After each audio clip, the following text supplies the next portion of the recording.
Hello guys, welcome back to my another video. আপোনালোকৰ খবৰ বাৰু কেনেকুৱা? মোৰ খবৰ ভাল আৰু বহুত দিন আপোনালোকক কেনেকুৱা ভিডিও এটা দিয়া নাছিলো আৰু হেহে ভাবিলো আজি দিও। আজি মই ঘৰতে বৰা চাউলৰ হৈতে পিঠা বনালে আৰু হেহে ভাবিলো আপোনালোকক দেখাই দিও। এইফালে আপোনালোকে দেখা পাইছে নে ইমান ধুনিয়াকৈ বনাইছে আৰু দেখিবলৈ খুব ধুনিয়া হৈছে। এনে ধৰণে আমাৰ মায়ে বনালে আজি আৰু আপোনালোকে গধূলিৰ চাহ কাপ খালে নে নাই মোক কমেন্ট এটা কৰি জনাব আৰু আপোনালোকে আমাৰ ভিডিওবোৰ কেনেকুৱা পায় হেটো কমেন্ট কৰি জনাব আৰু ফাইনালি আমাৰ বনোৱা হৈ গল।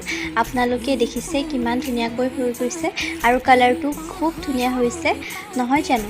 ইয়াত আমি চেনি আৰু নিমখ দুয়োটা ব্যৱহাৰ কৰিছো আৰু আপোনালোকে দেখিছে আমাৰ ৰিজাল্ট খুব ধুনিয়া হৈছে আৰু আমি গধূলিৰ চাহ কাপ খালো আৰু আপোনালোকৰ হৈতেও শেয়াৰ কৰিলো। আজিলে এইখিনি আছিল। আপোনালোকে যদি ভিডিওটো ভাল পালে তেনেহলে লাইক কমেন্ট আৰু শেয়াৰ কৰি দিব আৰু এতিয়ালৈকে সাবস্ক্ৰাইব নাই কৰা যদি সাবস্ক্ৰাইব কৰিব। বাই।